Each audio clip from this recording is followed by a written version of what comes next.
Hello बच्चों, कैसे हैं? बढ़िया हैं क्या आप सब? मैं भी बिल्कुल बढ़िया हूँ और आज बहुत दिनों बाद आपको दिखकर अच्छा लगा। शायद आप मुझे रोज देखते होंगे, पर मैं आपको कभी देख नहीं पा रहा हूँ। तो आज हमारा टॉपिक का नाम क्या है बच्चे? एनर्जी। आज का हमारा टॉपिक काफी एनर्जी वाला है ना? आज हम एनर्जी की बात करेंगे। इससे पहले हम क्या बात कर चुके हैं? वर्क की बात कर चुके हैं कि वर्क कैसे कैलकुलेट करना है, वर्क क्या है, वर्क वेरिएबल फोर्स के द्वारा कैसे पता किया जाता है, वर्क कांस्टेंट फोर्स के द्वारा कैसे पता किया जाता है, और वर्क ग्राफ से कैसे कैलकुलेट किया जा सकता है। इस चैप्टर का नाम है वर्क, पावर एंड एनर्जी। तो आज हम इसका दूसरा, यानी कि चैप्टर वाइज देखें तो दूसरा टॉपिक है। ऐसे आज हमारा ये फोर्थ नंबर का वीडियो है जिसमें हम बात कर रहे हैं एनर्जी की। बड़ी खास, दमदार और एक इंटरेस्टिंग चीज है जिसे हम ध्यान से समझने की कोशिश करेंगे कि एनर्जी क्या होती है, और इस एनर्जी के पीछे इतना सारा यूनिवर्स कैसे काम कर रहा है ना। धीरे धीरे आपको पता चल जाएगा कि भाई साहब, पूरे यूनिवर्स को चलाने के पीछे अगर किसी का हाथ है तो वो एनर्जी का हाथ है। परंतु इस एनर्जी को हम वैसा नहीं समझेंगे जैसे आप लोग समझ रहे हैं। एनर्जी ऐसी नहीं है बेटा, है ना।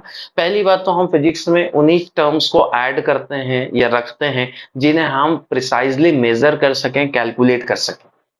वैसे आपको कई मिसकॉन्सेप्ट हो सकते हैं एनर्जी को लेकर। कैसे हो सकते हैं? जैसे वो बहुत ही पावरफुल इंसान है, वो बहुत ही एनर्जेटिक इंसान है। एनर्जेटिक इंसान होने का मतलब क्या? वो ज्यादा उछल कूद कर सकता है ना। ज्यादा उछल कूद कर सकता है, वो बहुत एनर्जेटिक इंसान है। उसके पास एनर्जी ज्यादा है, उसके पास एनर्जी ज्यादा है। खास करके हमें तीन बड़े टर्म्स हैं जिसमें कंफ्यूजन क्रिएट हो सकता है। एनर्जी है, पावर है, और एक का नाम क्या है? एनर्जी, पावर एंड शक्ति। जैसे शक्ति, हिंदी में शक्ति बोलते हैं, ताकत बोलते हैं। शक्ति है, ताकत है, एनर्जी है, पावर है। उसके पास बहुत एनर्जी है, उसके पास बहुत ताकत है, उसके पास बहुत पावर है। परंतु बेटा, हम इनकी बात नहीं कर रहे हैं। हम बात कर रहे हैं हमारे सब्जेक्ट में उन टर्म्स की जिनको मेजर किया जा सके, है ना। किसी के पास बहुत पावर है, इसका मतलब ये नहीं कि वो किसी बहुत बड़ी चीज को उठा रहा है या किसी भारी चीज को उठा रहा है। यहाँ पे पावर का संबंध किसी और चीज से निकल कर आएगा। मैंने फर्स्ट फर्स्ट वीडियो में आपको क्लियर किया था कि पावर का संबंध अलग तरीके से है। जो जितना फास्ट काम करता है वो पावर ज्यादा है, उसके पास पावर ज्यादा है। पावर काम करने की या वर्क करने की रेट को बताता है। काम, वर्क को कैसे डिफाइन किया है? वर्क है तो फोर्स होगा, डिस्प्लेसमेंट होगा, डिस्प्लेसमेंट होगा, कुछ कुछ उनके बीच का एंगल होगा। ऐसा नहीं कि वह बहुत अच्छा काम करता है। वह बहुत अच्छा काम करता है, पर ये वर्क मेजरेबल नहीं है, इसलिए फिजिक्स में इसको कोई जगह नहीं है। साइंस में ऐसे वर्क की कोई जगह नहीं है जिसे कैलकुलेट न किया जा सके। तो टॉपिक का नाम डालें, आज हम बात करेंगे एनर्जी, और धीरे धीरे से समझने की कोशिश करेंगे कि एनर्जी क्या है। तो पहले तो एनर्जी को ऐसा मान लीजिए, मानना क्या है? एनर्जी को आपको मान के ही चलना पड़ेगा क्योंकि ये दिखाई नहीं देती। यस, एनर्जी एक इनविजिबल वे है या एक इनविजिबल तरीका है जिससे काम किया जा सकता है। एनर्जी को समझने का सबसे फंडामेंटल डेफिनेशन क्या है बच्चे? It is a capacity of doing work. Capacity of doing work. यदि किसी व्यक्ति, किसी वस्तु के पास एनर्जी है तो उसके पास एक तरीके की कैपेसिटी है जिससे वो वर्क कर सकती है। हम पिछले वीडियो में वर्क के बारे में सब कुछ जान कर आए हैं। अगर जो बच्चे नए आए हैं तो सीधा इस लेक्चर में प्रकट हुए हैं तो प्लीज पहले पीछे जाएं, उन वीडियो को देखें, फिर इधर आए। मैंने यहाँ पे लिखा है कैपेसिटी ऑफ डूइंग वर्क, यानी कि जो भी काम दुनिया में हो रहा है, वर्क हो रहा है, उस वर्क को कोई ना कोई एनर्जी कर रही है। यहां तक कि मैं जो बोल रहा हूं बेटा, बोलने का भी एक वर्क हो रहा है ना। क्या हो रहा है कि जब मैं बोल रहा हूं तो वर्क कर रहा हूं ना। धीरे धीरे मैं थकूंगा ना बेटा। मैं बोल रहा हूं, मैं देख रहा हूं, मैं सुन रहा हूं, देखिए मैं, मेरी बॉडी में साउंड एनर्जी निकल रही है। इसका नाम क्या हमने रखा बेटा? साउंड एनर्जी, जिसकी मदद से आप मुझे सुन पा रहे हैं। तो एनर्जी क्या है? किसी भी तरीके का वर्क अगर किसी ऑब्जेक्ट में करने की कैपेसिटी है, इट मीन्स उस ऑब्जेक्ट के पास एनर्जी है। और ये एनर्जी देखी नहीं जा सकती। एनर्जी देखी नहीं जा सकती, एनर्जी इनविजिबल है। मैं साउंड एनर्जी की बात करूँ, मैं बोल रहा हूँ, तो यहाँ पर एक एनर्जी है जो मुझे दिखाई नहीं दे रही, बस उस एनर्जी को मेरे कान सेंस कर सकते हैं। Light is also form of energy. यहाँ इस कमरे में लाइट है ना? अगर ये लाइट है तो ये भी एक एनर्जी का ही फॉर्म है जिसे मेरी आंखें देख पा रही है। अगर इस कमरे का टेम्परेचर ज्यादा है, इस कमरे में गर्मी है, तो हीट है। Heat is also form of energy. जैसे हवा चल रही है तो हवा भी एक तरीके की एनर्जी अपने साथ लेकर चलती है, उसको काइनेटिक एनर्जी नाम देंगे। जैसे हमने वाटर डैम्स बनाए तो वाटर डैम्स में वाटर लेवल को हाई किया जाता है ताकि पानी के अंदर एक तरीके की एनर्जी आ जाए, उस एनर्जी को हम पोटेंशियल एनर्जी नाम देंगे। अगर आपके पास स्प्रिंग है तो स्प्रिंग को खींच दीजिए या कंप्रेस कर दीजिए, उसको अंदर भी एक एनर्जी आ जाएगी जिसको हम इलास्टिक पोटेंशियल एनर्जी बोलते हैं। तो हमारे पास एनर्जी के कई सारे फॉर्म हैं, एनर्जी के बहुत सारे डिफरेंट वेरियस फॉर्म होते हैं। Basically energy capacity of doing work, या किसी बॉडी के अंदर ऐसे ऐसा समझिए कि टोटल क्वांटिटी ऑफ वर्क। किसी बॉडी के अंदर हम इसे ऐसे लिख सकते हैं कि टोटल क्वांटिटी ऑफ वर्क। बहुत ही अलग तरीके definition, total quantity of work, उस बॉडी के अंदर टोटल कितनी क्वांटिटी है जो वर्क कर सकती है। वर्क कर सकती है तो एनर्जी वर्क की तरह है, कैसी? Scalar quantity. कैसी क्वांटिटी बेटा? स्केलर। एनर्जी स्केलर क्वांटिटी है।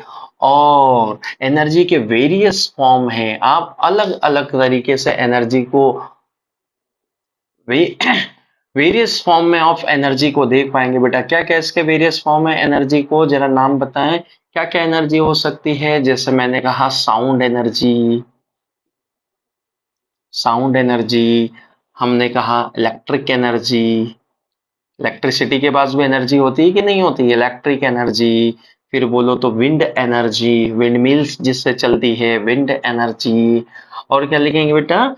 पोटेंशियल एनर्जी का नाम सुनेंगे, ऑब्जेक्ट को दबाने से या उठाने से या डिफॉर्म करने से जो एनर्जी उसके अंदर आ जाएगी उसको पोटेंशियल एनर्जी नाम देंगे। और क्या होगा बेटा? न्यूक्लियर पावर प्लांट में न्यूक्लियर एनर्जी का नाम सुनेंगे, nuclear energy. Thermal power plant का नाम सुना है तो इसके अंदर थर्मल एनर्जी हीट के तरीके से होती, थर्मल एनर्जी, है ना? पोटेंशियल एनर्जी हो गई, काइनेटिक एनर्जी, यदि कोई ऑब्जेक्ट चल रहा है तो उसके साथ भी एक एनर्जी एसोसिएट होती है जिसको बोलते हैं काइनेटिक एनर्जी। हाँ या ना? भाई बहुत सारे फॉर्म है, बहुत सारे हमारे पास एनर्जी के इस तरीके के कई सारे फॉर्म हमें दिखाई देंगे। अगर गाड़ी में पेट्रोल डालो तो पेट्रोल डालने से गाड़ी चलती है, तो पेट्रोल के अंदर कौन सी एनर्जी होगी? Chemical energy. अब जरा मुझे एक बात बताओ कि इसमें से कौन सी ऐसी एनर्जी है जिसे तुम देख सकते हो? महसूस करना अलग बात है। अगर इस कमरे में कहीं गर्मी है तो मैं गर्मी को देख नहीं सकता, महसूस कर सकता हूँ। यानी कि एनर्जी डायरेक्टली विजिबल नहीं है, डायरेक्टली दिखाई नहीं देती, पर होती है। ये अलग अलग तरीके से आपको एनर्जी अलग अलग फॉर्म में देखने को मिलेगी। अब एनर्जी को एक साइंटिस्ट थे, उनका नाम था अल्बर्ट आइंस्टाइन। क्या नाम था बेटा? अल्बर्ट आइंस्टाइन थे हमारे काफी फेमस साइंटिस्ट, जिन्होंने ये कहा E बराबर mc स्क्वायर। एक्चुअली में आइंस्टाइन के बड़ी ही फेमस इक्वेशन है जिसमें एक तरफ रखा गया है एनर्जी को और दूसरी तरफ रखा गया है मास को। आइंस्टाइन ये कहता है कि एनर्जी को मास में और सिमिलरली मास को एनर्जी में कन्वर्ट किया जा सकता है। Mass and energy are interconvertible. According to Einstein mass और एनर्जी कैसे इंटर कन्वर्टिबल, एक दूसरे में बदले जा सकते हैं। कुछ इसी तरीके से अगर एनर्जी के बारे में एक और चीज समझें कि एनर्जी जो है बेटा वो इजीली वर्क में कन्वर्ट हो सकती है और वर्क इजीली एनर्जी में कन्वर्ट हो सकता है ना? ये तो काफी काफी फ्यूचरिस्टिक रिलेशन है कि जिस समय हम ई बराबर एम सी स्क्वायर को अच्छे से समझ जाएंगे, सी क्या है बेटा? Speed of light. अच्छे से समझ जाएंगे उस दिन हमें पता चल जाएगा कि जो मास है बेटा वो भी एनर्जी का ही एक फॉर्म है। यस, आइंस्टाइन के हिसाब से मास जो है ना वो भी एक एनर्जी का फॉर्म है। वो ये कह रहा है कि मास नहीं है, एनर्जी है। जैसे अलग अलग फॉर्म में है ना, वैसे ही एक उसका फॉर्म है जिसमें वो मास के फॉर्म में। तो फ्यूचर में हमें पता चलेगा। अभी हमने कुछ कुछ कुछ चीजों तक हमने मास को एनर्जी में, एनर्जी को मास में कन्वर्ट करना सीख लिया है। ये एटम बम, न्यूक्लियर बम जो हमारे बने हैं ना, जब हम न्यूक्लियर रिएक्शंस देखते हैं जिसमें मास को डिसअपियर किया जाता है, मास गायब होके क्या बन जाता है, एनर्जी बन जाता है। तो आइंस्टाइन ने कहा कि मास और एनर्जी एक दूसरे में बदल सकते हैं। एक पहलू उसका जानते हैं, दूसरा भी बड़ा मुश्किल है। मास से एनर्जी निकाली जा सकती है, पर एनर्जी से वापस मास बनाना अभी पॉसिबल नहीं है, पर फ्यूचर में जरूर होगा।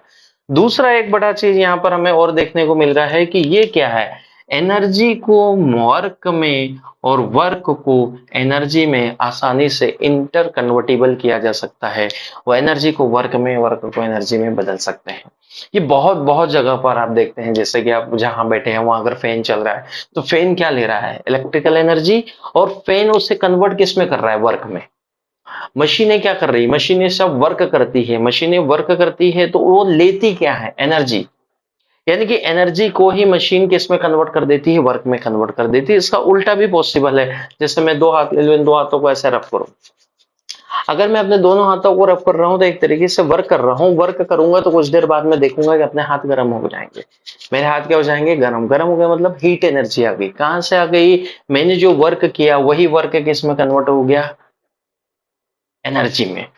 वर्क किस में कन्वर्ट हो गया, एनर्जी में। जैसे ये मार्कर है, इस मार्कर को अगर मैं कुछ हाइट पर ले जाऊंगा तो अब इसके अंदर एक एनर्जी आ गई जिसको बोलेंगे potential energy, electrostatic potential energy. तो यहां तक ले जाने में मैंने क्या किया बच्चे, वर्क। यही वर्क अब इसके अंदर क्या है, एनर्जी के फॉर्म में स्टोर है। ये एनर्जी देखने की गुंजाइश नहीं करना, देखने की जिद नहीं करना, इसे देख नहीं सकते, पर इसके अंदर है। यहाँ पर एनर्जी कुछ और है, कुछ ऊपर ले गया था एनर्जी कुछ और आ गई। यानी कि मैंने जो वर्क किया वो किस में आ गया, एनर्जी में कन्वर्ट हो गया। तो भाई वर्क और एनर्जी इंटर कन्वर्टिबल है, एक दूसरे में बदल सकते हैं। इसलिए हमने एनर्जी के बारे में कहा कि एनर्जी की यूनिट क्या होगी, एनर्जी की यूनिट होगी बच्चे जूल, क्योंकि वर्क की यूनिट क्या है, जूल। एनर्जी का डायमेंशन फॉर्मूला क्या होगा, एनर्जी का डायमेंशन फॉर्मूला भी वही होगा, ml2t⁻², क्योंकि वर्क का डायमेंशन फॉर्मूला भी यही है। और एनर्जी क्या होगी, एनर्जी एक स्केलर क्वांटिटी है। एनर्जी को डायरेक्ट जोड़ा जा सकता है, इसके लिए किसी वेक्टर लॉ की जरूरत नहीं है। एनर्जी और वर्क दोनों स्केलर है, दोनों का यूनिट जूल है, और दोनों का डायमेंशन फॉर्मूला भी सेम है। ये सब कैसे हैं बेटा, सेम एज वर्क। जैसे जैसे जो वर्क का है वही इसी का है, जो वर्क का है वही इसी का हमारे पास सेम तरीके से है। ठीक है, आई क्या बात समझ में। अब देखो एनर्जी की और कुछ अदर यूनिट्स के बारे में बात करें कि अदर क्या यूनिट्स होती हैं हमारी एनर्जी की। जैसे हमने कहा कि एनर्जी की एक यूनिट तो हमने कहा बच्चे जूल, जो कि एसआई सिस्टम में इसे जूल कहा जाता है। और अगर सीजीएस सिस्टम में बात करें तो इसी को लिखा जाता है ईआरजी, जो वर्क की यूनिट है, अर्ग। कहाँ बोला जाता है बेटा, सीजीएस में। और 1 joule how much, 1 joule is equal to 10⁻⁷ ERG. Relation भी याद रह जाए तो कोई दिक्कत नहीं है। और एनर्जी की यूनिट क्या है, एक एनर्जी की यूनिट है बेटा ईवी, इसको बोलते हैं इलेक्ट्रॉन वोल्ट। जब छोटी छोटी चीजों की एनर्जी मेजर करने होती है, इलेक्ट्रॉन वोल्ट यानी कि 1 eV, रिलेशन याद रखें 1.6 इंटू 10⁻⁻19 जूल। जब इलेक्ट्रॉन की या छोटे से पार्टिकल की एनर्जी लिखना है, बहुत छोटा सा अगर कोई पार्टिकल है उसकी एनर्जी अगर मुझे लिखना है तो मैं इलेक्ट्रॉन वोल्ट में लिखता हूँ। तो 1 eV कितना होगा, 1.6 इंटू 10⁻⁻6 जूल। और क्या लिख सकते हैं, आपने ये देखा हो 1 kWh, ये भी एनर्जी की यूनिट है ना, पावर की यूनिट नहीं है। वॉट देखकर पावर नहीं बोलना है, kilowatt hour, power into time है बेटा। हाउ मच, ये कितनी होती है बेटा, 3.6 इंटू 10⁻⁶ जूल। इसी को हम 1 यूनिट ही बोलते हैं। इलेक्ट्रिसिटी जब कंजप्शन करते हैं तो एक यूनिट कितना होता है, 1 किलोवाट के बराबर। और 1 किलोवाट कितनी एनर्जी, 3.6 इंटू 10⁻⁶ जूल के बराबर एनर्जी होती है ना। और सुनो, ये कभी आपने सुना 1 कैलोरी भी होती है, कैलोरी 4.186, या अप्रॉक्स ऐसे लिखा जाता है 4.2 जूल। ये सभी किसकी यूनिट है, एनर्जी की।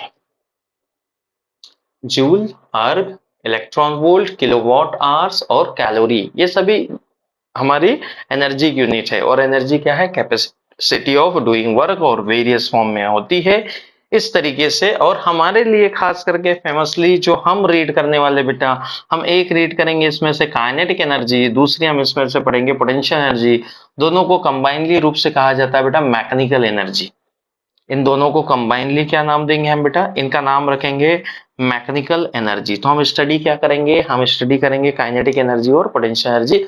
और भी एनर्जी है जैसे इलेक्ट्रोस्टैटिक पोटेंशियल एनर्जी वगैरह, पर हमारे क्लास 12th के सिलेबस में कुछ आएगी। हमारे 11th के सिलेबस में कौन कौन सी? काइनेटिक, पोटेंशियल, पोटेंशियल में फिर स्प्रिंग पोटेंशियल एनर्जी भी हम सीखेंगे, ग्रेविटेशनल पोटेंशियल एनर्जी भी सीखेंगे, लेकिन इलेक्ट्रोस्टैटिक पोटेंशियल एनर्जी हमारी कहाँ आएगी बेटा? क्लास 12th में। ठीक है, तो इसमें आप बात करेंगे। सबसे पहली हमारी कौन सी है? Kinetic energy. भाई काइनेटिक एनर्जी यानी कि देखो क्या कहा मैंने कि कैपेसिटी ऑफ डूइंग वर्क। और काइनेटिक एनर्जी यानी कि यदि कोई ऑब्जेक्ट, काइन काइन मतलब मोशन, यदि कोई ऑब्जेक्ट मोशन में है जिसकी वजह से वो कोई वर्क कर सकता है, मोशन की वजह से भी ऑब्जेक्ट वर्क कर सकता है। हाँ, यदि कोई ऑब्जेक्ट मोशन में है जिसकी वजह से अगर कोई वर्क कर रहा है, या कोई ऑब्जेक्ट मोशन में उसके साथ जो एनर्जी एसोसिएट है, उसका नाम क्या रखा बच्चा? उसका नाम रखा हमने, वेरी फर्स्ट हमारे पास आएगी, उसका नाम है kinetic energy. Kinetic energy heading लिखें, काइनेटिक एनर्जी। तो पहले एनर्जी को डिफाइन करें, अब हम किसको डिफाइन कर रहे हैं बेटा? Kinetic energy. तो काइनेटिक एनर्जी क्या है? Energy associate with every moving object, या कैपेसिटी ऑफ डूइंग वर्क। देखो ऊपर वाली definition, doing work due to motion of object. कोई ऑब्जेक्ट चल रहा है, उसकी वजह से अगर उसके अंदर कोई वर्क करने की कैपेसिटी है तो उसको काइनेटिक एनर्जी बोलेंगे। या फिर इसे लिखेंगे energy associate with moving object. भाई मैं यहाँ पे मूविंग ऑब्जेक्ट की बात कर रहा हूँ, रुके हुए कि नहीं, चलते फिरते ऑब्जेक्ट के साथ जो एनर्जी है उसको काइनेटिक एनर्जी। काइनेटिक एनर्जी का फॉर्मूला अगर नहीं पता है तो बता दिया जाए, इसका फॉर्मूला क्या होता है? Half M we square. Formula क्या होगा बेटा इसका? Half M we square. एक बच्चे ने कहा कि सर जब आप एनर्जी को देख नहीं सकते तो आप उसे कैलकुलेट कैसे करते हैं, है ना? आप तो देख ही नहीं पा रहे हैं तो आप इसे कैलकुलेट कैसे करेंगे? आपने ये फॉर्मूला कैसे निकाला कि kinetic energy half M we square होती है, जहां पर ऑब्जेक्ट जो चल रहा है उसका मास m है और उसकी वेलोसिटी v है? आपने इसे कैलकुलेट कैसे किया? बहुत अच्छा सवाल। तो काइनेटिक एनर्जी का प्रूफ कैसे देंगे हम? भाई चलने फिरने वाली चीजों के पास एनर्जी होती है पहले, हाँ या ना? जैसे कोई ट्रक है मान लो, और ट्रक चल रहा है, पहले तो उसे चलाने के लिए वर्क किया गया होगा जो इंजन ने किया होगा। और अगर वो चल रहा है तो सोचो उसे रोकने के लिए भी वर्क करना पड़ेगा। अगर में फ्रिक्शन फोर्स नहीं है और कोई ट्रक चल रहा है, चलते जा रहा है, और आप उसे रोकना चाहते हैं तो आपको वर्क करना पड़ेगा। और वर्क आप कितना करोगे? जितना एनर्जी उसके अंदर है। उसके अंदर कौन सी एनर्जी? Kinetic energy. तो आप नेगेटिव वर्क डन करोगे ताकि उसकी एनर्जी छीन सको। नेगेटिव वर्क डन मतलब एनर्जी छीनना, पॉजिटिव वर्क डन मतलब एनर्जी डालना। अगर इंजन काम कर रहा है तो हम उसमें एनर्जी डाल रहे हैं जिससे उसकी रफ्तार बढ़ सकती है, बढ़ेगी। लेकिन जब ब्रेक काम कर रहे होंगे तो हम रियलिटी में उस एनर्जी छीन रहे होंगे। जैसे और काइनेटिक एनर्जी का एग्जांपल सोचो कि आपको अगर कहीं पे किल ठोकना है, टक टक टक ऐसे किल ठोकना है, तो भाई आप क्या करते हैं ना, हैमर को यहां पर रखकर दबाते नहीं है, आप हैमर को लेते हैं और हिट करते हैं। हिट करने में जब यहां से यहां तक ये मूव करता है ऐसे, तो देखिए मूव किया ना, इसके अंदर एनर्जी है, वही एनर्जी इसको हिट करती है और जिसकी वजह से ये इसके अंदर चला जाएगा। जैसे बुलेट है, अगर बुलेट से आप फायर करोगे, गोली चलाओगे, और मान लो बुलेट किसी लकड़ी के टुकड़े वगैरह को लगी, तो बुलेट क्या करेगी? उस वुडन ब्लॉक में होल कर देगी। भाई होल किया मतलब वर्क किया ना, इतना अंदर कैसे गई बुलेट? बुलेट क्या लेकर आ रही थी? एनर्जी। उसी एनर्जी ने उससे होल किया है। तो मूविंग ऑब्जेक्ट के साथ जो एनर्जी एसोसिएट है उसका नाम है काइनेटिक एनर्जी। पर काइनेटिक एनर्जी को कैलकुलेट या किसी भी एनर्जी को डायरेक्ट कैलकुलेट किया नहीं जाता। हम कैलकुलेट कैसे करते हैं? हम वर्क को कैलकुलेट करते हैं। यानी कि काइनेटिक एनर्जी सही मायने में क्या है? सही मायने में सोचिए कि एक ऑब्जेक्ट है बेटा जिसका मास m है और इनिशियली वो रेस्ट में है। मैंने कुछ-कुछ इसके ऊपर फोर्स लगाया, इसमें डिस्प्लेसमेंट s हुआ और बाद में इसकी वेलोसिटी हो गई बेटा v। अभी भी इसका मास m है, पहले इसका मास m था, वेलोसिटी 0, बाद में इसकी वेलोसिटी v हो गई और ये डिस्प्लेस कितना हो गया बेटा? s डिस्प्लेस हो गया। काइनेटिक एनर्जी अब इसके पास है, यहाँ पर काइनेटिक एनर्जी नहीं थी, अब इसके पास काइनेटिक एनर्जी है हाफ एम वी स्क्वायर। अब सोचो इसके पास एनर्जी यहाँ कहाँ से आई? जब ये इस जगह से इस जगह मूव किया होगा तो डेफिनेटली वर्क हुआ होगा।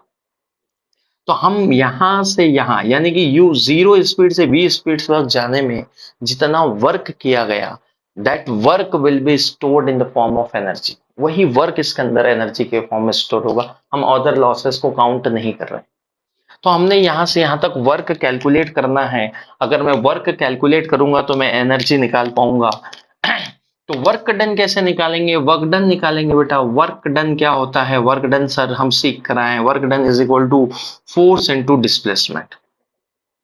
अगर दोनों के डायरेक्शन सेम है तो इसे क्या लिखा जाएगा? इसे लिखा जाएगा एफ एस, यहाँ पर कॉस। अगर मैं कहूं कि डिस्प्लेसमेंट भी आगे हुआ और फोर्स भी कहाँ लगाया गया बेटा? आगे की तरफ फोर्स लगाया गया, तो एफ एस यहाँ पर लिखेंगे कॉस जीरो। कॉस जीरो की वैल्यू 1, तो दिस टर्म बिकम्स 1। तो ये मेरे पास वर्क हुआ है। अब वर्क में और क्या करें? फोर्स की वैल्यू डालिए। फोर्स क्या होता है बेटा? इसका मास कितना है? m। मान लेते कि इसमें एक्सेलरेशन a प्रोड्यूस हुआ, डिस्प्लेसमेंट s है। देखो देखो क्या कर रहा हूं मैं? Work is equal to force into displacement. Displacement s, f force कितना लगा है? f। f is equal to क्या होता है? ma, तो ma इंटू s। नाउ पहले इसकी वेलोसिटी 0 थी, बाद में इसकी वेलोसिटी v हो गई। तो अगर मैं इसे इक्वेशन नंबर 1 नाम दूं और मैं थर्ड इक्वेशन यूज करूं, जो थर्ड इक्वेशन क्या है? थर्ड इक्वेशन ऑफ मोशन याद करो बच्चे। थर्ड इक्वेशन ऑफ मोशन क्या कहती है? कि v square is equal to u square plus twice of s. अगर ये 0 है तो बच्चे v स्क्वायर अपॉन में 2a इज इक्वल टू, या v स्क्वायर अपॉन में 2 इज इक्वल टू एस। ए और एस की वैल्यू कितनी है बेटा? वी स्क्वायर अपॉन में 2 है। इस वैल्यू को क्या कर दे? इस वैल्यू को डाल दे इक्वेशन नंबर 1 में। जब इक्वेशन नंबर 1 में डाला तो W इज इक्वल टू क्या आया बच्चा? m into v square upon में 2। इसी को क्या लिखा गया? इसको लिखा गया half M we square. That work will be, that work will be equal to, या स्टोर काइनेटिक एनर्जी।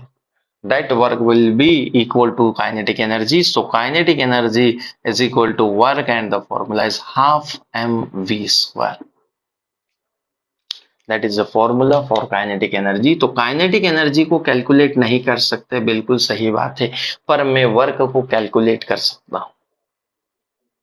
तो मेरे पास काइनेटिक एनर्जी आएगी हाफ एम वी स्क्वायर। तो kinetic energy half M we square. Kinetic energy क्या है बेटा? किस पर डिपेंड करती है? मास पर। काइनेटिक एनर्जी किस पर डिपेंड करती है बेटा? वेलोसिटी के स्क्वायर पर। किसी बॉडी की काइनेटिक एनर्जी दो चीजों से आप कैलकुलेट कर सकते, दो चीजों पर डिपेंड करती है, उस बॉडी के मास पर भी और उस बॉडी की स्पीड पर भी, कि उसकी स्पीड कितनी है उस पर भी डिपेंड करती है। अगर मैं यहाँ पर ग्राफ खींचना चाहूँ, मान लो कि मैंने आपको कहा कि ग्राफ बनाइए बेटा। यदि मैं आपको कहूँ कि काइनेटिक एनर्जी वर्सेस मास का ग्राफ बनाइए जब स्पीड कांस्टेंट हो। सोचो, जब स्पीड कांस्टेंट हो तो ग्राफ कैसा बनेगा बच्चा? स्पीड कांस्टेंट v कांस्टेंट, तो k is directly proportional to m। यानी कि मास बढ़ेगा तो काइनेटिक एनर्जी भी बढ़ेगी। Kinetic energy is directly proportional to mass when speed is constant. और अगर इसी को ऐसा मैं आपसे पूछ लूं कि नहीं नहीं, kinetic energy versus v square का ग्राफ बनाएंगे when m is constant, when m is constant. तो ये ग्राफ कैसे बनेगा? ध्यान से सुनना, ये ग्राफ कैसे बनने वाला है, क्या सोचा है आपने? डायरेक्टली बनेगा। इधर वी स्क्वायर लिया है मैंने, अरे इधर वी स्क्वायर लिया है, kinetic energy is directly proportional to v square, v का स्क्वायर है वो, लीनियर ग्राफ है। जब क्या कांस्टेंट है बच्चे? मास। लीनियर ग्राफ है जब क्या कांस्टेंट बेटा? वेलोसिटी। क्या मेरी बात समझ में आ रही है?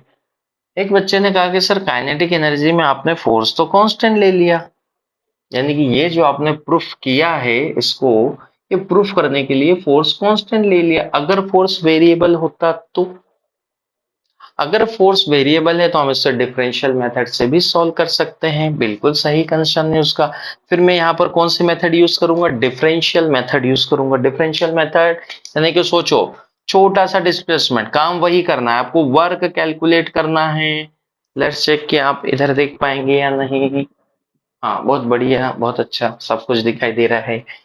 फिर आप क्या करेंगे? फोर्स लिखेंगे, छोटा सा डिस्प्लेसमेंट बच्चे डीएस लिखेंगे, फोर्स की वैल्यू मास इनटू एक्सेलरेशन इनटू डीएस डालेंगे, और यहाँ पर लिखेंगे वर्क डन, इधर लिखेंगे वर्क डन, यहाँ पर लिखेंगे मास इनटू एक्सेलरेशन की वैल्यू। एक्सेलरेशन को क्या लिखा जा सकता है? Dv by d into ds. अब यहाँ पर ds अपॉन में dt जरा ध्यान से देखो किसके बराबर है बेटा? ये ds अपॉन में dt क्या है? Rate of change of displacement. क्या mv dv लिखेंगे? तो इधर छोटा सा वर्क डन चलेगा क्योंकि डिस्प्लेसमेंट भी छोटा सा आया था। आपको टोटल वर्क डन निकालना है तो क्या करना चाहिए? अगर टोटल वर्क डन चाहिए तो इंटीग्रेट कर दीजिए इसे भी और इसे भी। इनिशियल वेलोसिटी क्या थी बच्चे? 0। फाइनल वेलोसिटी क्या है बच्चे? v। तो वर्क डन आएगा is equal to half of m we square. अरे वी स्क्वायर बाई 2 होगा ना, एम तो कांस्टेंट है बाहर आ जाएगा। That work done will be equal to kinetic energy. तो अगर आपके पास वेरिएबल फोर्स भी हो तब भी काइनेटिक एनर्जी निकाली जा सकती, कांस्टेंट हो तब भी निकाली जा सकती। तो ये कौन सी मेथड है बेटा? कैलकुलस या डिफरेंशियल कैलकुलस मेथड है जिससे हम प्रूफ कर सकते हैं। और ये हमारा जब कांस्टेंट फोर्स हो है तब हम काइनेटिक एनर्जी को इस तरीके से निकाल सकते हैं। तो फॉर्मूला क्या है? Half M we square. एक और खूबसूरत बात है कि काइनेटिक एनर्जी कभी नेगेटिव नहीं होती। नेगेटिव कैसे हो सकती है भाई? इसमें जो दोनों टर्म्स है, मास, मास कभी नेगेटिव एग्जिस्ट ही नहीं करता। अरे नेगेटिव मास कैसे होगा?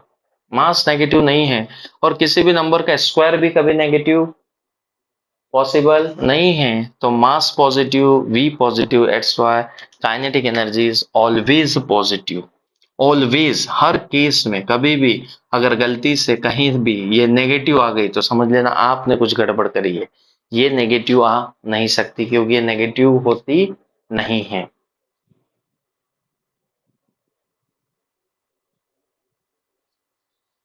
ओके, तो इसे हाफ एम वी स्क्वायर हम कहेंगे।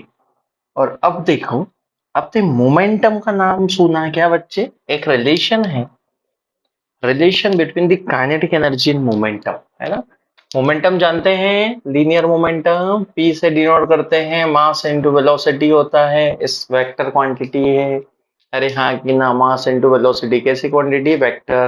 काइनेटिक एनर्जी कैसी क्वांटिटी बच्चे? Scalar quantity. काइनेटिक एनर्जी हमारे पास स्केलर क्वांटिटी, हमने कहा हमेशा पॉजिटिव होगी।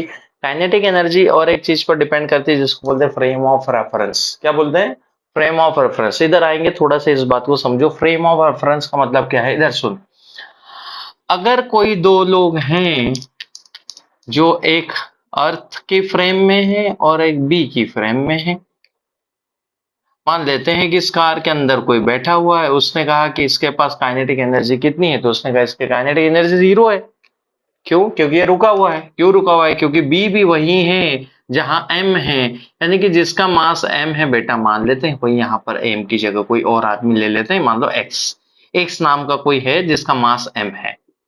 तो एक्स की काइनेटिक एनर्जी बी के रिस्पेक्ट के हिसाब से कितनी है? बी ने कहा है कि ये तो रुका हुआ है, इसकी काइनेटिक एनर्जी है 0। एक्स की काइनेटिक एनर्जी कितनी है? 0। किसके हिसाब से बेटा? बी के हिसाब से। परंतु यही ए से पूछा गया कि यार एक्स की काइनेटिक एनर्जी कितनी है, तो ए ने क्या बोला होगा? Half M we square. A ने क्या बोला होगा? इसकी kinetic energy half M we square, क्योंकि ये वी स्पीड से चल रहा है, क्योंकि ये जिस बस में या कार में बैठा है वो भी वी स्पीड से चल रहा है। ए के हिसाब से इसके kinetic energy half M we square, B के हिसाब से इसके काइनेटिक एनर्जी 0 है, यानी कि काइनेटिक एनर्जी अलग अलग फ्रेम से देखने पर अलग अलग नजर आएगी क्योंकि वेलोसिटी अलग अलग है। तो फ्रेम ऑफ रेफरेंस पर काइनेटिक एनर्जी डिपेंड करती है। आज जो मोमेंटम और काइनेटिक एनर्जी के बीच में क्या रिलेशन है, तो हम रिलेशन देखना चाहते हैं बेटा, रिलेशन बिटवीन किसके बीच में, के ई एंड पी, के ई एंड पी के बीच में एक रिलेशन निकाला जाएगा जो काफी फेमस है, काफी बार इसके ऊपर कई सारे न्यूमेरिकल सवाल पूछे जाएंगे, पूछे जाते हैं। तो काइनेटिक एनर्जी क्या होती है, यहां से शुरुआत करें। यदि किसी बॉडी का मास m है, मास कितना है बच्चे, m है, उसके वेलोसिटी v है, तो उसके अंदर काइनेटिक एनर्जी होगी half M we square. Mass m, velocity v, तो काइनेटिक एनर्जी कितनी, हाफ एम वी स्क्वायर। थोड़ा सा ट्विस्ट कर देते हैं इसको, यहाँ पर जो m है और यहाँ पर जो वी स्क्वायर है, हम मैथमेटिकली एक m ऊपर और एक m नीचे को मल्टीप्लाई कर देते हैं। ऐसा मैंने इसलिए किया ताकि मैं mv को ऐसा लिख पाऊं। देखो जरा ध्यान से, एक m और एक m, m स्क्वायर हो गया तो m स्क्वायर वी स्क्वायर, तो मैंने ब्रैकेट में लिख दिया। इसी को मैं क्या लिखने वाला हूँ बेटा, p square, mass into velocity, momentum upon में 2m, that is the kinetic energy. तो काइनेटिक एनर्जी मोमेंटम का square divided by 2 time of mass, momentum का square divided by 2 time of mass, और मोमेंटम इज इक्वल टू क्या होगा, under root 2m के ई। तो that are the relation between the kinetic energy and momentum. देखो जरा ध्यान से क्या रिलेशन है बेटा, अगर मोमेंटम दिया हो तो काइनेटिक एनर्जी बताई जा सकती है, काइनेटिक एनर्जी दी हो तो मोमेंटम बताया जा सकता है, ये इन दोनों के बीच में रिलेशन है। एक सवाल पूछा गया, अच्छा क्वेश्चन है कि भाई आपने रिलेशन बताया, तो आप मुझे ये बताइए कि यदि दो ऑब्जेक्ट का मोमेंटम सेम है तो क्या उनकी काइनेटिक एनर्जी सेम होगी। यदि दो ऑब्जेक्ट का मोमेंटम सेम है तो क्या उनकी काइनेटिक एनर्जी सेम होगी। मास भी सेम है, मोमेंटम भी सेम है, अगर मोमेंटम सेम है तो क्या काइनेटिक एनर्जी सेम होगी या नहीं होगी। और दूसरा पूछा गया कि यदि उनकी काइनेटिक एनर्जी सेम है तो क्या मोमेंटम सेम होगा कि नहीं होगा। सवाल को ध्यान से सुनो, इसको एग्जाम्पल से ही समझो। मैंने कहा कि एक मास m है जो v वेलोसिटी से चल रहा है, दूसरा मास m है वो भी v वेलोसिटी से चल रहा है। बताओ इसकी काइनेटिक एनर्जी कितनी है, तो बच्चे ने जवाब दिया हाफ एम वी स्क्वायर। इसकी काइनेटिक एनर्जी कितनी है, तो बच्चे ने कहा हाफ एम वी स्क्वायर। दोनों की काइनेटिक एनर्जी सेम है। क्या इन दोनों का मोमेंटम भी सेम है, इन दोनों का मोमेंटम सेम नहीं है। क्यों नहीं है, मोमेंटम वेक्टर क्वांटिटी बेटा, इसकी वेलोसिटी की डायरेक्शन इधर है। इन दोनों की काइनेटिक एनर्जी तो सेम पॉसिबल है, काइनेटिक एनर्जी इन दोनों की सेम है, परंतु इन दोनों का मोमेंटम सेम नहीं है। अगर मैं इसको P1 कहूं और इसको P2 कहूं तो P1 और P2 एक दूसरे के बराबर नहीं है। क्यों नहीं है, because it is a vector quantity. Vector है तो ऑब्वियसली उसके पास डायरेक्शन है। तो अगर काइनेटिक एनर्जी सेम हो तो यह जरूरी नहीं कि मोमेंटम भी सेम हो, पर अगर मोमेंटम सेम है तो फिर डेफिनेटली उनकी काइनेटिक एनर्जी सेम होगी। अगर मोमेंटम सेम है तो काइनेटिक एनर्जी भी कैसी होगी बच्चा, उनकी दोनों की सेम होगी। अच्छा, तो मेरे पास क्या है बच्चा, इस तरीके से आया और मैंने कुछ कुछ इसमें सिंपल टाइप के क्वेश्चन पूछे, जैसे ग्राफ थोड़े से देखें। इसके बीच में ग्राफ पूछा गया कि भाई ग्राफ बताइए, ग्राफ बताइए, क्या बताइए, kinetic energy versus p versus m का ग्राफ बताइए, काइनेटिक एनर्जी वर्सेस एम का ग्राफ बताइए। और जब हम क्या किसको कांस्टेंट रख दें, एक को कांस्टेंट रख दो, यहाँ पर हमने पी को कांस्टेंट माना है। यदि मोमेंटम कांस्टेंट हो तो ये ग्राफ कैसा होगा, उसे ध्यान से देख। अगर मोमेंटम कांस्टेंट है तो kinetic energy is inversely proportional to mass, kinetic energy is inversely proportional to mass, momentum is constant. तो कैसा ग्राफ बनना चाहिए बेटा, बढ़ता हुआ कि गिरता हुआ, गिरता हुआ। अरे मास बढ़ेगा तो काइनेटिक एनर्जी डिक्रीज होगी, क्योंकि क्या कांस्टेंट है, मोमेंटम कांस्टेंट है। इसको अगर दो बॉडी को लिया जाए तो कैसे लिखेंगे कि kinetic energy of first body upon में kinetic energy of second body is equal to mass of second body upon में mass of first body when momentum is constant. यदि मोमेंटम कांस्टेंट है तो जो मास का इनवर्स रेशियो है, जो मास का इनवर्स रेशियो है वही काइनेटिक एनर्जी का रेशियो होगा।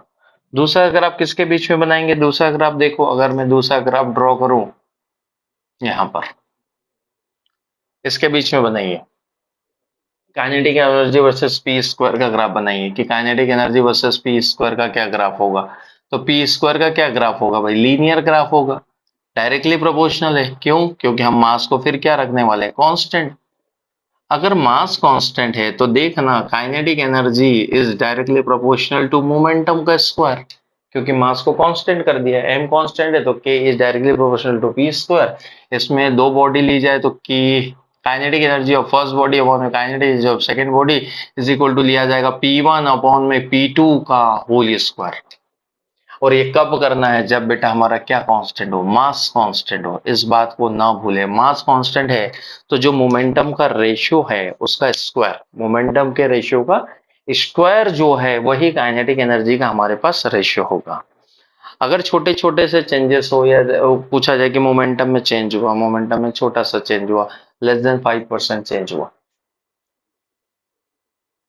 तो हम परसेंटेज चेंज कैसे निकाल सकते हैं, परसेंटेज चेंज कैसे निकालेंगे बेटा, percentage change in kinetic energy upon में kinetic energy into percentage change बोला जाए इसको, तो हम क्या करेंगे बच्चे, 2 into percentage change in momentum, इससे भी हमारा काम बन जाएगा। परंतु ये फॉर्मूला तुम्हें तब लगाना चाहिए जब P में चेंज कितना हो, P में चेंज हो बेटा <5%, <5%। अगर वो बोल दे मोमेंटम डबल हो गया, ट्रिपल हो गया, फोर टाइम हो गया, तब इसे यूज करना नहीं है। ये क्या है बेटा, ये हमारी डायमेंशनल एनालिसिस मेथड है, जिसकी मदद से भी एरर एनालिसिस मेथड है, जिसकी मदद से हम निकाल सकते हैं कुछ हद तक परसेंटेज चेंज। परंतु कब, जब लेस देन कितना हो, 5% से कम चेंज हो। अदरवाइज परसेंटेज चेंज निकालने का क्या फॉर्मूला है, percentage change in kinetic energy is equal to kinetic energy बच्चे हम लिखेंगे फाइनल किसी भी क्वांटिटी का, ना मैं सिर्फ काइनेटिक एनर्जी मोमेंटम की बात कर रहा हूं, मोमेंटम भी लिखा जा सकता है। Kinetic energy final minus kinetic energy initial upon में kinetic energy initial into 100, that is the percentage change. यदि किसी क्वांटिटी में परसेंटेज चेंज का फॉर्मूला है तो वो ये है, ये ऑलवेज वैलिड है, ऑलवेज ऑलवेज वैलिड है। और ये तब वैलिड है जब परसेंटेज चेंज कितना हो, लेस देन 5% मेरे पास चेंज हो। तो इसके ऊपर हमसे सवाल कई बार पूछे जाते हैं, मैं इसे हटा रहा हूं, जरा ध्यान से देखें कि क्वेश्चन किस तरीके हो सकते हैं। आई होप कि आपने ये कॉपी कर लिया है, ग्राफ वगैरह कॉपी कर ले। यहाँ पे मास वगैरह दे सकता हूँ, डिफरेंट बॉडी के मास ये है, काइनेटिक एनर्जी का रेशियो बताओ, मोमेंटम कांस्टेंट है, मोमेंटम कैसा है मेरे पास, कांस्टेंट। तो लेट्स चेक कि मैंने एक क्वेश्चन आपको दिया कि if the linear moment of body is increase by 50%, then what percentage change in kinetic energy increases? Linear momentum change of a body by 50%, है ना। मान लेते हैं कोई बॉडी है जिसका इनिशियल मोमेंटम बेटा p था, कितना था, p। आपने उसे 50% चेंज कर दिया, 50% चेंज कर दिया मतलब अगर ये p है तो ऑब्वियस ये 1.5p हो गया होगा। 50% मतलब 50% बढ़ाना है। अरे हाँ कि ना, ये 50% बढ़ाओगे ना बेटा, 50% क्या लिखोगे, 1.5p, 50% बढ़ गया। अगर उसकी पहले काइनेटिक एनर्जी के ई थी, या ई मान लो, ई मान लो ई थी, तो बाद में उसके काइनेटिक एनर्जी क्या होगी या उसमें कितना परसेंटेज चेंज आएगा वो आपको बताना है। यानी कि percentage change in kinetic energy आपको बताना है कि काइनेटिक एनर्जी में कितना चेंज आएगा, परसेंटेज में चेंज बताना है। तो फाइनल भी बताना है, फिर परसेंटेज चेंज के लिए ये भी फॉर्मूला है। और मैंने कहा 50% चेंज हुआ है बेटा, इसलिए आप 50% के केस में ये वाली प्रॉब्लम तो नहीं लगा सकते। इसमें मोमेंटम में चेंज कितना होना चाहिए, 5%। मोमेंटम में चेंज कितना होना चाहिए बच्चे, 5% हमारे पास मोमेंटम में चेंज हो तो ये काम की बात है, अदरवाइज काम की बात नहीं है। करो, कैसे करेंगे बेटा, क्या ये समझ में आया, 50% कैसे आए। अरे 20 बोलता तो 1.2 ना, 20% बढ़ाना है, कोई चीज अभी पी है और उसको 50% बढ़ा दो, यानी कि p प्लस 50/100, क्या यही उसका 50% होगा। जरा इसको सॉल्व करके देखो तो क्या आएगा। इसने इसको मार दिया, 5 ने इसको मार दिया, 2 कर दिया, तो ये p प्लस ये 0.5p आ गया, तो कितना आया 1.5p ना। अबे 1.5 हो गया ना, 50% बढ़ गया, 50% बढ़ गया है। ठीक है, अगर 50% बढ़ा है तो पहले पी था, अब हो गया 1.5 पी। तो ये इसके मोमेंटम में चेंज आया। हमें पता है कि काइनेटिक एनर्जी में क्या चेंज आएगा, तो काइनेटिक एनर्जी में चेंज कैसे निकालेंगे बेटा, ये रहा। सिर्फ मोमेंटम में चेंज हुआ है तो काइनेटिक एनर्जी में चेंज, यानी कि काइनेटिक एनर्जी इनिशियल अपॉन में kinetic energy final is equal to momentum initial upon में मोमेंटम फाइनल, और इन दोनों का क्या लगाएंगे बच्चे, whole square. Kinetic energy initial, हम इसको इनिशियल ही रहने दें तो आपके लिए थोड़ा सा और इजी रहेगा। काइनेटिक एनर्जी इनिशियल अपॉन में kinetic energy final is equal to momentum initial. Initial momentum कितना हमने लिया बेटा, पी, बाद में उसका मोमेंटम कितना हो गया, 1.5 पी, ये उसका फाइनल मोमेंटम। और दोनों का क्या करना है मुझे, स्क्वायर। अरे हाँ कि ना, दोनों का क्या करना है मुझे, स्क्वायर करना है। ओके, तो ये मेरे पास दोनों का स्क्वायर कर दिया, इधर आएगा काइनेटिक एनर्जी इनिशियल अपॉन में काइनेटिक एनर्जी बच्चे final is equal to, p ने पी को मार दिया, 1 अपॉन में 1.5, इसका आंसर कितना आएगा 2.25। अरे 15 का स्क्वायर 225, तो 1.5 का 2.25 ये आ गया। इसको इधर भेजो, तो काइनेटिक एनर्जी मेरे पास फाइनल जो आई होगी ये इधर गया, तो इधर is equal to 2.25 of kinetic energy initial.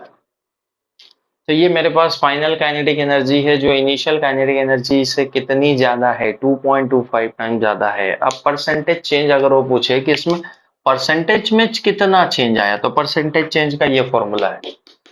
Percentage change in kinetic energy बताओ फटाक से क्या आएगा, परसेंटेज चेंज यानी कि परसेंटेज में काइनेटिक एनर्जी कितनी चेंज हुई होगी, तो फाइनल कितनी है बच्चे 2.25 के ई, इनिशियल कितनी है के ई, अपॉन में इनिशियल कितनी थी के ई, इनटू क्या लिखोगे 100, के ई सब दूर से काट दो, 125 100%, 125%। वैसे यहां से देख कर भी बताया जा सकता है, सोच कैसे बताएगा भाई। कोई नंबर अगर के ई है वो 2.25 के ई हो गया, कितने टाइम बढ़ गया, 125। भाई 100 का 200 हुआ और 200 से 25 और बढ़ गया, तो इसका 100% ही 100 था, तो 100 और फिर कितना 25, 125, और अगर नहीं है तो दिस इज द फॉर्मूला जिससे हम कैलकुलेट कर सकते हैं। 125% उसकी काइनेटिक एनर्जी बढ़ जाएगी, 125% उसकी काइनेटिक एनर्जी बढ़ जाएगी। क्या मेरी बात समझ में आई, हाँ या ना।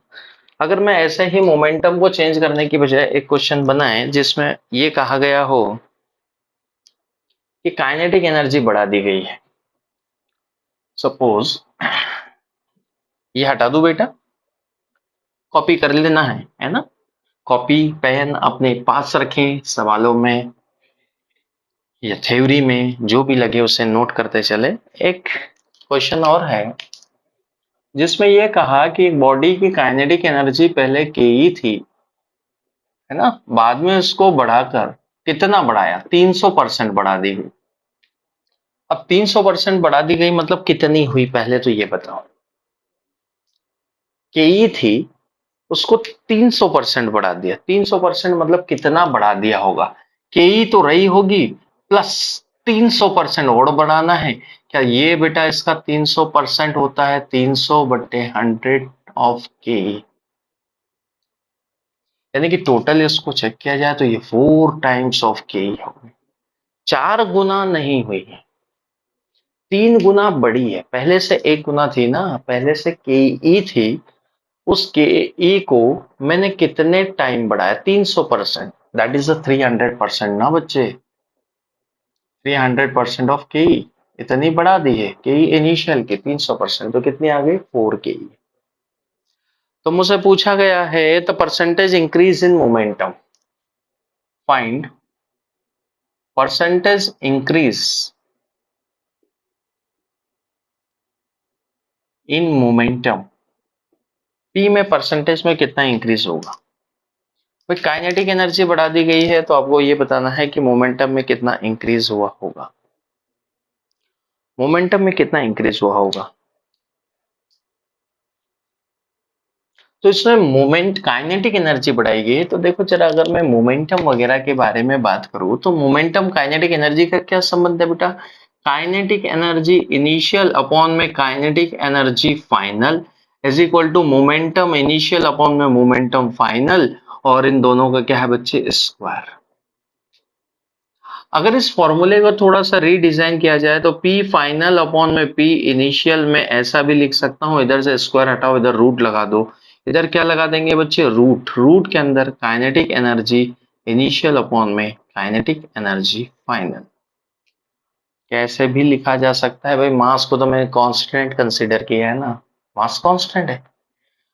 तो फाइनल मोमेंटम मुझे पता नहीं है, इनिशियल मोमेंटम मुझे पता नहीं है, और काइनेटिक एनर्जी मुझे इनिशियल वाली की ई है, और मुझे काइनेटिक एनर्जी फाइनल वाली पता चल गई, वो 4 टाइम्स ऑफ के ई इनिशियल है।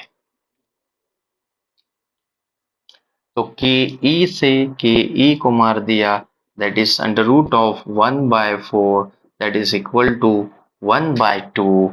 The final momentum is equal to P initial by 2, यानी कि फाइनल मोमेंटम आया 0.5। काइनेटिक एनर्जी बढ़ गई तो मोमेंटम 1.5 टाइम बढ़ गया है इनिशियल का। तो ये मेरे पास फाइनल मोमेंटम और ये मेरा initial momentum. Kinetic energy initial के ही थी। परसेंटेज चेंज कितना हुआ है जरा निकाल लेते हैं, इसमें परसेंटेज चेंज कितना आएगा। ओहो कितना आया, 0.5। मोमेंटम 1.5। कुछ गड़बड़ किया है क्या, क्या गड़बड़ करी। 1.2 1.2, ओहो। यहाँ से देखो, यहाँ से देखो, मोमेंटम फाइनल फाइनल फाइनल ऊपर गया, इनिशियल नीचे आया, तो काइनेटिक एनर्जी यहाँ पर बच्चा फाइनल लिखी जाएगी, यहाँ पर इनिशियल लिखी जाएगी। यार गड़बड़ कर दिया, ऊपर फाइनल नीचे कौन आएगा, इनिशियल। इधर देखो, यहां से क्या किया मैंने बेटा, काइनेटिक एनर्जी को ऐसे, काइनेटिक एनर्जी इनिशियल अपॉन में kinetic energy final is equal to momentum initial का स्क्वायर अपॉन में मोमेंटम फाइनल का स्क्वायर।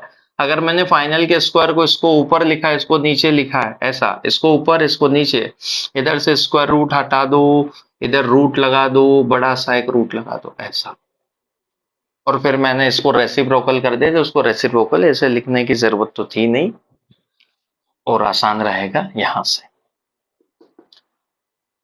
क्या बात समझ में आई। तो P इनिशियल अपॉन में P final is equal to kinetic energy initial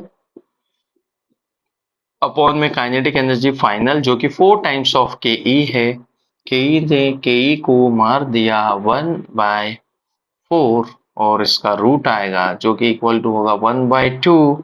तो P initial is equal to P initial is equal to P final by 2। 2 को P फाइनल बाय 2, अगर मुझे P फाइनल चाहिए तो P final is equal to 2 times of P initial. लगभग double हो गए, double हो गए, मतलब कितना परसेंटेज में चेंज आएगा, 100% चेंज हो गई।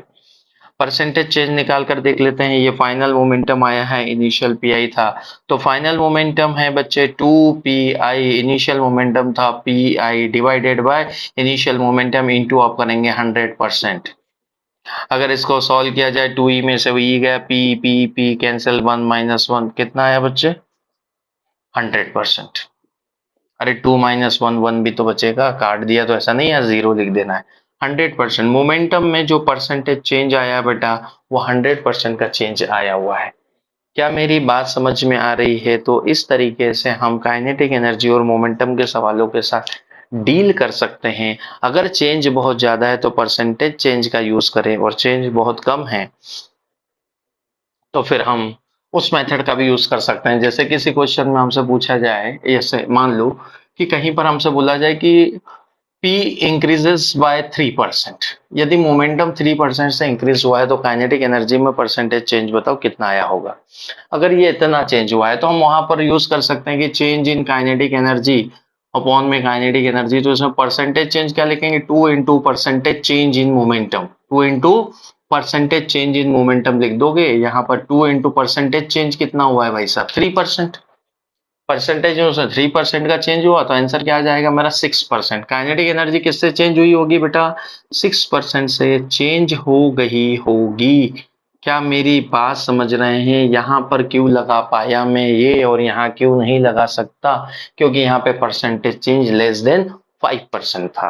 क्या मेरी बात समझ गए हैं, बहुत अच्छे बहुत बढ़िया। तो इस तरीके से ये काइनेटिक एनर्जी और मोमेंटम का रिलेशन यहाँ पर खत्म।